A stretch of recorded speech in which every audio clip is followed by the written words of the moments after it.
Halo teman-teman guru sekolah minggu, hari ini Kak Fuye ingin berbagi sedikit mengenai bagaimana prinsip untuk bercerita-cerita Paskah ya. Seringkali kita cerita Paskah itu udah sangat hafal ya, karena sudah setiap tahun kita ceritakan kepada anak-anak tanpa perlu belajar banyak lagi, atau bahkan tanpa perlu baca Alkitab lagi mungkin teman-teman ya, dan ini bukan hal yang bagus. Nah, menurut Kak Fuye ada beberapa hal yang guru-guru perlu ya untuk memahami sebelum bercerita atau membawakan firman di dalam acara Paskah. Yang pertama adalah prinsip yang diajarkan Tuhan Yesus ketika di perjamuan terakhir, yaitu adalah untuk saling mengasihi dan saling melayani ya. Itu adalah salah satu perintah yang paling penting yang Tuhan sampaikan. Tuhan mau kita menjadi pelayan dan merendahkan diri ya untuk melayani satu sama lain. Seringkali sebagai guru sekolah minggu susah ya kita merendahkan diri ya, apalagi dalam acara Paskah atau Natal.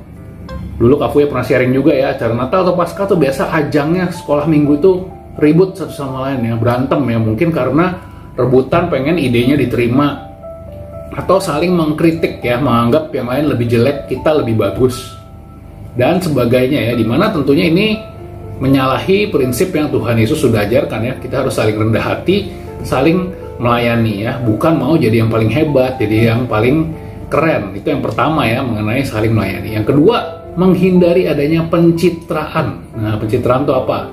Kita mementingkan nanti kalau Paskah atau perayaan tuh yang penting foto-fotonya ya, anak tampil di foto, aku jadi MC, lagi cerita kalau bisa di foto yang jelas ya, lagi main boneka tangan, di foto yang keren ya, supaya nanti bisa diposting ke medsos. Nah, pengen kelihatan paling keren, kelihatan paling hebat, kelihatan paling berani. Seperti apa? Seperti yang dilakukan oleh Petrus ya. Petrus pengen kelihatan paling hebat, paling keren ya, suaranya paling kencang. Dia bilang dia nanti akan membantu Tuhan Yesus. Dia akan yang maju pertama. Ternyata tapi setelah Yesus ditangkap, dia kabur ya. Jadi di saat ada bagian-bagian yang nggak enak malah kabur. Bagian yang nggak enak apa sih dalam Paskah? Banyak. Mungkin bagian perlengkapan ya. Kak Fuye pernah dan sering di bagian perlengkapan ya dulu ya. Harus ngangkatin barang, nyiapin dekor, ya kerja-kerja yang mungkin nggak kelihatan yang di balik layar, bukan kerja-kerja yang tampil di depan jemaat atau di depan anak-anak ya. Memang ada bagian-bagian seperti itu, dan itu bukan bagian sebaiknya kita kabur atau kita hindari ya. Kita tetap lakukan dengan sukacita, lakukan dengan rendah hati. Nah, yang terakhir yang paling penting adalah bagaimana seorang guru sekolah minggu memahami mengenai kebangkitan Tuhan Yesus.